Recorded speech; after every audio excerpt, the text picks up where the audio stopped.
Ben 55. yılım olmuş. Tam 60 yılında başlamışım. Profesyonel hayatım 60 yılında. Bugün 55. yıl. Bakın beni daha yeni tanıyorsunuz. Mustafa Özkent profesyonel müzik hayatına 1960 yılında Oda Orkestrası'nda keman ve Pop Orkestrası'nda gitar çalarak başladı. Belçika'da piyano, solfej ve armoni eğitimi alıp 1976 yılında Montreal Olimpiyatlarında büyük orkestrada gitarist, aranjör olarak çalıştı. Türkiye'ye döndüğünde Yıldırım Gürses'in Gençliğe Veda albümünün düzenlemeleri sırasında Alaturka müzikle tanıştı. Daha sonra Ferdi Özbeğen'den Ayla Algan'a kadar 1000'den fazla aranje yaptı. Aynı zamanda Türkiye'deki ilk stereo kayıt olan 10 türküyü caz, blues ve rock gibi farklı tarzlarda yorumladığı Gençlik ile El Ele albümünü 1973 yılında hazırladı. Albüm 2006 yılında yeniden keşfedilerek İngiliz Finders Keepers plak şirketi tarafından basıldı. Albüm büyük bir ilgi gördü ve birçok ülkenin müzik listelerinde ilk sıralara yükseldi. Farklı türleri harmanlamadaki becerisi dolayısıyla Andy Warhol kendisi için Anadolu Pop'un Dr. Frankenstein ifadesini kullandı. Mustafa Özkent 27 yıl sonra ilk kez sahne alacağı festivaller için çalışmalarını sürdürüyor. Rahmetli Ali Avaz hiciv kasetleri yapan bir sanatçı. 6-7 tane de ona kaset yapmışım ben. Hocam dedi, o bizim gençler dedi, hep dedi yabancı şeylerle dans ediyorlar. Bizim müziklerimizle dans etsinler. Ama öyle bir şey yap ki hem bizim müziğimiz olsun hem de herkes dans etsin bununla. Peki dedim ben 10 tane türkü seçtim. Başka hiçbir şey yok. Tek bir sayfa nota, bir başı belli, sonu belli, nerede solo olacağı belli, nerede melodi çalacağı belli. Hadi 1, 2, 3, 4, jam session gibi canlı yayında sanki caz solosu yapar gibi. Çünkü öyle bir hızlı çalışmaya alışmışız ki, öyle bir beraberliğimiz var ki hiçbir şeye ihtiyacımız yok. Öğlen 12'de girdik. Parçalara baktık. O bir gün içinde bitirdik onları. İçinde caz lifleri olan girişlerde bir takım improvizeleri olan melodik yapıları Türk motiflerinden etkilenmiş güzel bir yapıt ortaya çıktı. Bunu da hep soruyorlar. Bu kapak nereden buldunuz, nereden buldunuz? İşte rahmetli Ali Avaz bunu Paris'te mağazada girmiş. Bu resim çok dikkatini çekmiş. Böyle bir kartpostal bu. Müzik mağazasında duruyor. Onu getirdi. Dedi ki ya hocam bunu koyar mıyız bunu kapağın başına? Dedim koy. Dedim ben ondan daha yakışıklıyım, nasıl olsa önemli değil dedim yani. İstediğini koy. Hep diyorlar ya bana niye ikincisini yapmadın, ikincisini niye yapmadın? Biz bunu yaptık, dağıttık. Birkaç tane de promosyon için kulüplere, dansinglere filan, diskoteklere dağıttık. Herkes dans ediyor. Kaptırmış dans ediyor. Ben işaret ettim benim şeyi koy, plağı koy. Koydu, Üsküdar başladı. Şimdi Üsküdar öyle bir Üsküdar ki, ta Üsküdar melodisine gelinceye kadar ne olduğu belli değil. Herkes dans ediyor. Ne zaman Üsküdar melodisi başladı, bir tanesi, o dansçılardan bir tanesi döndü, aynen şöyle.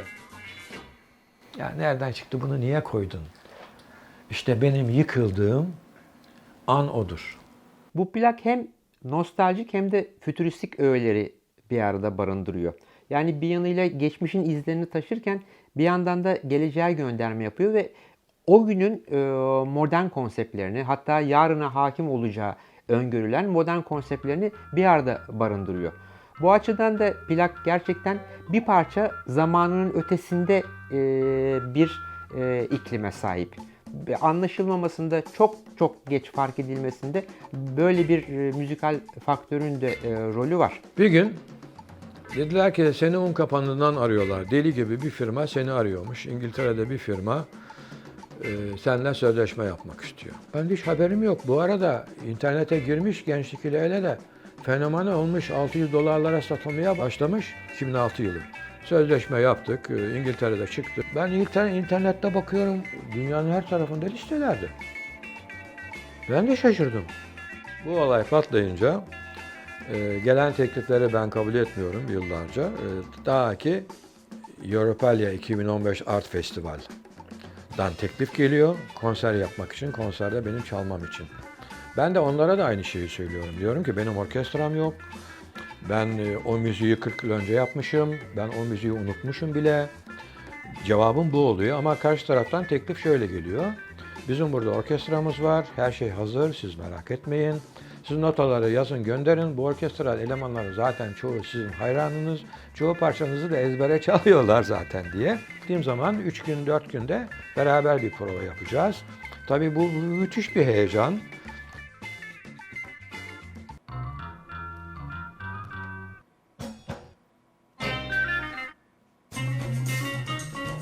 Bu caz. Bunda hiçbir şey yok. Natürel gitar sesi, tam caz solosu. Müthiş bir dinamizm var altta. Kaynıyor böyle, alt beni itiyor böyle yani. Çal diyor. Bu dolana, Aydolana en çok dinlenen dolana bu. En çok dinleniyor. Niye bunu çok dinliyorlar? Şimdi göreceksiniz. Oradaki soloda öyle atraksiyonlar var ki resmen dalga geçmişim orada. Bir şeyler yapmışım. İşte müziğin artık bittiği yer, son. Artık şeyleri kırmak istiyor, duvarları kırmak, sınırları aşmak istiyor. Abuk sabuk bir şeyler yapıyor orada solo yazarken. Ben bu gitarı yıllarca kullandım. Rahmetli abim Almanya'da diş doktoruyken ona sipariş ediyorum. 3 ay gidiyor gitar dersi alıyor. Neden alıyor? Çünkü bunu Türkiye'ye sokabilmesi için çalma şartı var Gümrük'te. Ne zaman Alaturka'dan işte makamlara girip de Alaturka türküler çalayım, Alaturka şarkılar çalayım düşüncesiyle o zaman dedim ki bu makamları da doğru çalabilmem lazım. Onun için ne yapmam lazım? 2 perde arasına 2 tane ek perde koydum.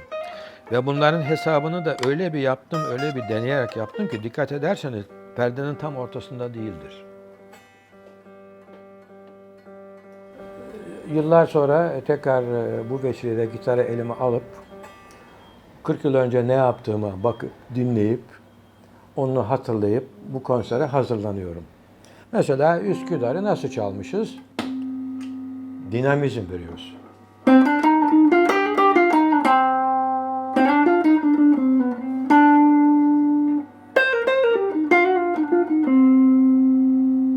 Sonra ne yapıyoruz? Biz orada en çok şu vavayı kullanmış ya. Alacağı sahnenin bir başka özelliği de var. Mustafa Özken sahneye çıktığı zamanlarda hep büyük bir solistin arkasında ya orkestra lideriydi ya gitarcıydı. Yani bir orkestrada çalıyordu. Hiçbir zaman bugüne kadar zaten özel ya da solo bir Mustafa Özken konseri olmamıştı. İlk defa 27 yıl sonra sahneye çıktığında bu onun kendi konseri olacak ve bu konserde çok farklı kuşakları, kendinden çok sonraki yeni kuşaklara, gençlere çalacak. Dolayısıyla bu işin bir parça önemini, anlamını değiştirdiği gibi heyecanını da arttırıyor. Evet.